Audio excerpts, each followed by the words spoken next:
Hello ಸ್ನೇಹಿತರೆ, ಚಂಡಿಕಾ ದುರ್ಗಾ ಪರಮೇಶ್ವರಿ ನೆಲೆ ನಿಂತಿರುವ ಈ ಪುಣ್ಯಕ್ಷೇತ್ರವು ಉಡುಪಿ ಜಿಲ್ಲೆಯ ಕುಂದಾಪುರ ತಾಲೂಕಿನ ಕುಂಬಾಸಿ ಎಂಬ ಪುಟ್ಟ ಊರಿಗೆ ನಿಮಗೆಲ್ಲರಿಗೂ ಸ್ವಾಗತ. ಜಗತ್ತಿನ ಎಲ್ಲ ಜೀವಿಗಳ ತಾಯಿ ಎಂದೇ ಕರೆಯುವ ದುರ್ಗಾ ಪರಮೇಶ್ವರಿ ನೆಲೆ ನಿಲ್ಲದ ಇರೋ ಸ್ಥಳಗಳೇ ಇಲ್ಲ. ಕೊಲ್ಲೂರಿನಲ್ಲಿ ಶ್ರೀ ಮೂಕಾಂಬಿಕೆಯಾಗಿ, ಮಥುರೆಯಲ್ಲಿ ಮೀನಾಕ್ಷಿಯಾಗಿ ನೆಲೆಸಿದ್ದಾರೆ.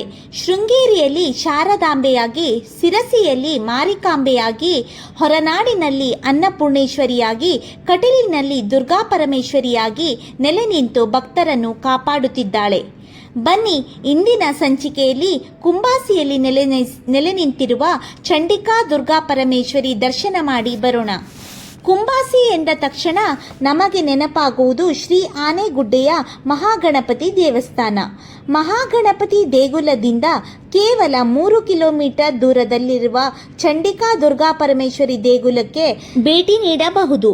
75 ಅಡಿ ಎತ್ತರದ ಗೋಪುರವನ್ನು ಹೊಂದಿರುವ ಈ ಅಪರೂಪದ ದೇವಾಲಯವು ವಿಶಾಲವಾದ ಪ್ರದೇಶದಲ್ಲಿ ನಿರ್ಮಿಸಲಾಗಿದೆ.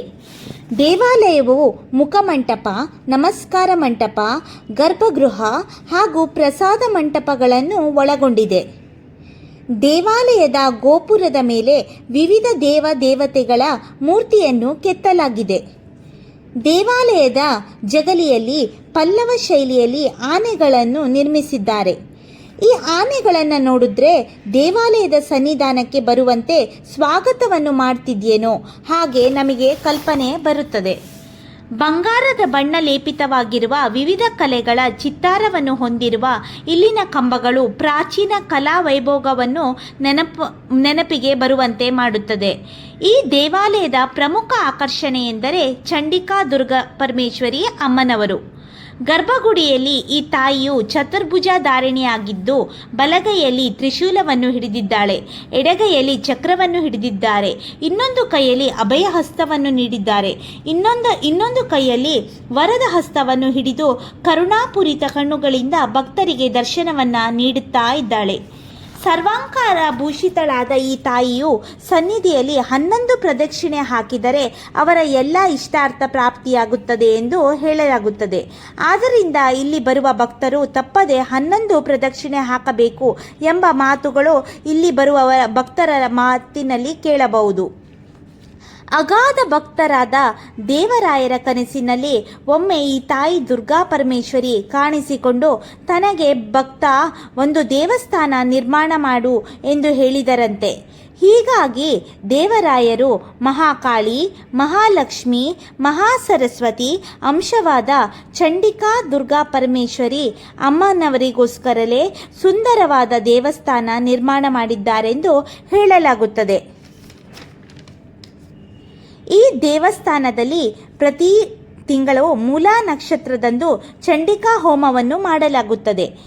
ಈ ಸಮಯದಲ್ಲಿ ಸರ್ವಾಲಂಕಾರ ಭೂಷಿತಳಾದ ದೇವಿಯನ್ನು ನೋಡುವುದೇ ಪೂರ್ವಜನ್ಮದಲ್ಲಿ ನಾವು ಮಾಡಿದ ಪುಣ್ಯ ಅಂತ ಹೇಳಬಹುದು. ಇಲ್ಲಿ ಪೂಜಾ ಸಮಯ ಎಂದರೆ ಬೆಳಗ್ಗೆ 6 ಗಂಟೆಯಿಂದ ಸಂಜೆ 8ರವರೆಗೆ ನಾವು ದರ್ಶನವನ್ನು ಮಾಡಬಹುದು. ಇಲ್ಲಿ ಮಹಾಮಂಗಳಾರತಿ ಮತ್ತು ವಿಶೇಷ ಮಂಗಳಾರತಿಯನ್ನು ಮಧ್ಯಾಹ್ನ 12 ಗಂಟೆಗೆ ಮಾಡಲಾಗುತ್ತದೆ ಮತ್ತು ಸಂಜೆ 8 ಗಂಟೆಗೆ ವಿಶೇಷ ಮಂಗಳಾರತಿಯನ್ನು ಮಾಡಲಾಗುತ್ತದೆ. ಇಲ್ಲಿ ಬರುವಂಥ ಭಕ್ತರು ತಮಗೆ ಆದ ವಿವಿಧ ಸೇವೆಗಳನ್ನು ದೇವರಿಗೆ ನೀಡಬಹುದು. ಅದರಲ್ಲಿ ಪ್ರಮುಖವಾದದ್ದು ಅಂದರೆ ಚಂಡಿಕಾ ಪಾರಾಯಣ, ಕುಂಕುಮಾರ್ಚನೆ, ನವಾಕ್ಷರಿ ಹೋಮ, ಹೂವಿನ ಪೂಜೆ, ಚಂಡಿಕಾ ಹೋಮ, ವನದುರ್ಗಾಯನ ಇನ್ನು ಮುಂತಾದ ಸೇವೆಗಳನ್ನು ನಾವು ನಮ್ಮ ದೇವಿಗೆ ಸಲ್ಲಿಸಬಹುದು. ಹಾಗೂ ಈ ದೇವಸ್ಥಾನಕ್ಕೆ ಭೇಟಿ ನೀಡಲು ಬೆಂಗಳೂರಿನಿಂದ 405 ಕಿಲೋಮೀಟರ್ಗಳಾಗುತ್ತದೆ, ಉಡುಪಿಯಿಂದ 32 ಕಿಲೋಮೀಟರ್ಗಳಾಗುತ್ತದೆ, ಹಾಸನದಿಂದ 223 ಕಿಲೋಮೀಟರ್ಗಳಾಗುತ್ತದೆ ಹಾಗೂ ಕುಂದಾಪುರದಿಂದ 6 ಕಿಲೋಮೀಟರ್ಗಳು ಅಂತರ ಈ ದೇವಸ್ಥಾನಕ್ಕೆ ಆಗುತ್ತದೆ. ಈ ದೇವಸ್ಥಾನವು ಆನೆಗುಡ್ಡೆ ದೇವಾಲಯಕ್ಕೆ ಹೋದಾಗ ಚಂಡಿಕಾ ದುರ್ಗಾ ಪರಮೇಶ್ವರಿ ದೇವಸ್ಥಾನಕ್ಕೆ ಭೇಟಿ ನೀಡೋದನ್ನು ದಯವಿಟ್ಟು ನೀವು ಮರಿಬೇಡಿ. ಸರ್ವಮಂಗಲ ಮಾಂಗಲ್ಯೆ ಶಿವೆ ಸರ್ವಾರ್ಥಕ ಸಾಧಿಕೆ ಶರಣೆ ತ್ರ್ಯಂಬಕೆ ದೇವಿ ನಾರಾಯಣಿ ನಮಸ್ತುತೆ. ದೇವಾಲಯದ ವಿಶೇಷ ಸೇವೆಗಳು: ಶ್ರೀ ಸೂಕ್ತ ಹೋಮ. ಮಾಸದ ಪ್ರತಿ ಶುಕ್ರವಾರದಂದು ಶ್ರೀ ಚಂಡಿಕಾ ದುರ್ಗಾ ಪರಮೇಶ್ವರಿಯ ದಿವ್ಯ ಅನುಗ್ರಹ ಮತ್ತು ಲೋಕ ಕಲ್ಯಾಣಕ್ಕಾಗಿ ಸಮಸ್ತ ಭಕ್ತಾದಿಗಳ ಒಳ್ಳೆಯ ಸಂಪತ್ತು ಅಭಿವೃದ್ಧಿಗಾಗಿ ಈ ಹೋಮನ ಮಾಡ್ತಾರೆ. ವಿಷ್ಣು ಸೂಕ್ತ ಹೋಮ ಪ್ರತಿ ಶ್ರವಣ ನಕ್ಷತ್ರದ ದಿನದಂದು ಲೋಕ ಹಾಗೂ ಸಮಸ್ತ ಭಕ್ತಾದಿಗಳ ಕಲ್ಯಾಣಕ್ಕಾಗಿ ಶ್ರೀನಿವಾಸ ಸ್ವಾಮಿಯ ಸನ್ನಿಧಿಯಲ್ಲಿ ವಿಷ್ಣು ಸೂಕ್ತ ಹೋಮವನ್ನು ನಡೆಸಲಾಗುತ್ತದೆ. ಆಶ್ಲೇಷ ಬಲಿ ಪ್ರತಿ ಆಶ್ಲೇಷ ನಕ್ಷತ್ರದ ದಿನ ಸರ್ಪಾಧ್ಯಕ್ಷ ಕುಲ ನಾಗೇಂದ್ರ ಶ್ರೀ ನಾಗಲಕ್ಷ್ಮಿ ಸ್ವರ್ಣಯಕ್ಷಿ ಸನ್ನಿಧಿಯಲ್ಲಿ ನಡೆಯುತ್ತದೆ.